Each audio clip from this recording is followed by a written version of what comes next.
बिस्मिल्लाहिर्रहमानिर्रहीम। अस्सलाम वालेकुम। Welcome to my channel viewers. आज जो मैं रेसिपी शेयर करूंगी, ज़रदा चावल तैयार करूंगी। ज़रदा चावल बहुत ही आसान रेसिपी है, आसान तरीके से तैयार करूंगी। वीडियो अच्छी लगे लाइक शेयर ज़रूर कीजिएगा। चैनल पे नए हो तो चैनल भी सब्सक्राइब ज़रूर करना। तो चलिए बनाते हैं। ज़रदा चावल तैयार करने के लिए 1 किलो चावल लिए। 1 किलो चावल से मैं ज़रदा तैयार करूँगी और ये 2 प्याली बनती है। प्याली जो है मेरे पास ये बड़ी है। इसी प्याली से मैं चावल नाप करूँगी और इसी प्याली से चीनी डालूँगी।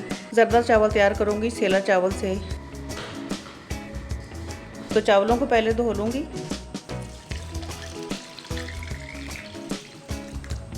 दो से 3 पानी चावलों को धोना है और चावलों को इस तरीके से नरम हाथों से मसल के धोना है। ज़्यादा चावलों को मसलना नहीं है। जो ऊपर हल्की सी डस्ट लगी होती है, हल्का सा स्टार्च सा लगा होता है, वो उतर जाए।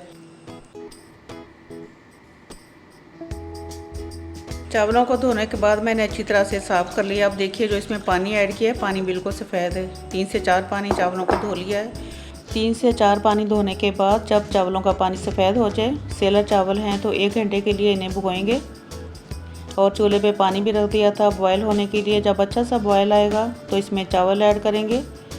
उबलते हुए पानी में चावलों को बॉयल करेंगे तो ये खिले खिले से बॉयल होंगे। और इसमें आधा चम्मच फूड कलर, ज़रदा कलर डालेंगे। मैंने पाउडर वाला ऐड किया है, आप लिक्विड हो तो वो भी ऐड कर सकते हैं। पूरे पानी के अंदर कलर को अच्छी तरह से मिक्स कर देना है। और मैंने इसमें 2 से 3 चुटकी नमक भी ऐड किया था। नमक डालने से ये है कि चावल नमकीन नहीं होंगे। जो ज़रदा में कच्चापन सा होता है वो ख़त्म हो जाएगा, मीठा बैलेंस ही रहेगा। और चावलों को फुल बॉयल करना, 100% चावलों को बॉयल करना है। इसमें एक कनी नहीं छोड़नी।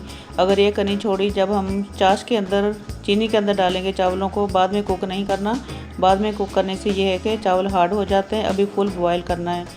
चावलों को पानी से निकालने के बाद मैंने कढ़ाई रख दी चूल्हे पे और इसमें आधा कप ऑयल का डाल दिया। सब्ज़ इलायची डाल दूंगी 3 से 4 इसमें मैंने लौंग ऐड किए हैं। जिस प्याली के साथ मैंने चावल लिए थे उसी प्याली के साथ 1.5 प्याली लूँगी चीनी की। ये परफेक्ट मीठा होगा। अगर आप थोड़ा तेज़ खाना चाहते हैं तो 2 प्याली ऐड कर लें। चीनी को हल्का सा कैरमलाइज करना है, ज़्यादा कलर नहीं देना, हल्का सा कलर देंगे ताकि अच्छा सा फ्लेवर आ जाए ज़रदा के अंदर। जब हल्का सा कलर आने लगे तो इसमें दूध ऐड करेंगे। मैंने 1/4 कप दूध का ऐड किया है। दूध डालने के बाद चीनी फ़ौरन से ये हार्ड हो जाएगी, इसकी टेंशन नहीं लेनी। जैसे ही दूध पकेगा तो इस तरीके से ये मेल्ट हो जाएगी चीनी। जब चीनी मेल्ट हो जाए तो इसमें चावल ऐड करने।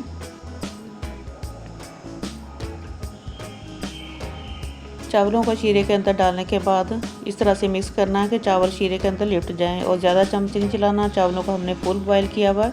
नरम हाथ से इस तरह से चम्मच चलाना है। अब इसमें डालेंगे ड्राई फ्रूट में ऐड करूँगी 2-2 टेबलस्पून खोपरा, किशमिश और बादाम को पानी में सोख करके ऊपर से छिलका हटा दिया। आपको जो भी ड्राई फ्रूट पसंद है कम से ज़्यादा वो ऐड कर लें। मैंने ये बहुत ही कम ऐड किए थे। और इस टाइम मैंने चूल्हे का फ्लेम थोड़ा तेज़ किया हुआ है ताकि जो अंदर शीरा है चावलों में हल्का सा पानी है वो खुश्क हो जाएगा। अब चावल अच्छी तरह से पक रहे हैं और ऊपर से चावल खुश्क है, ऊपर पानी नहीं है। तो इस टाइम मैं दम पे रखूँगी। 20 मिनट के लिए चावलों को तवे के ऊपर दम रखूँगी। 20 मिनट के बाद चावलों को खोलूँगी और देखिए बहुत ही माशाल्लाह खिले खिले से चावल तैयार हुए हैं। चावलों को खोलने के बाद इसमें जब स्टीम निकल जाए तो फिर मैं दोबारा से इसे कवर कर दूँगी। 3 से 4 मिनट के लिए इसी तरह से कवर करके रखूँगी। उसके बाद करूँगी डिश आउट। और देखिए ज़रदा बहुत ही ज़्यादा लजीज, बहुत खुशबूदार तैयार हुआ है। एक एक दाना अलग है। ज़रदा के चावल ज़रा भी चिपके नहीं है। बहुत ही परफेक्ट ज़रदा तैयार हुआ है। नाज़रीन, आप इस तरीके से ज़रूर ट्राई कीजिएगा और फीडबैक भी ज़रूर दिया करें। अगर आज की रेसिपी अच्छी लगे लाइक शेयर भी ज़रूर कीजिएगा। तो यहाँ पे वीडियो का इख्तिताम करते हैं। अल्लाह हाफिज़।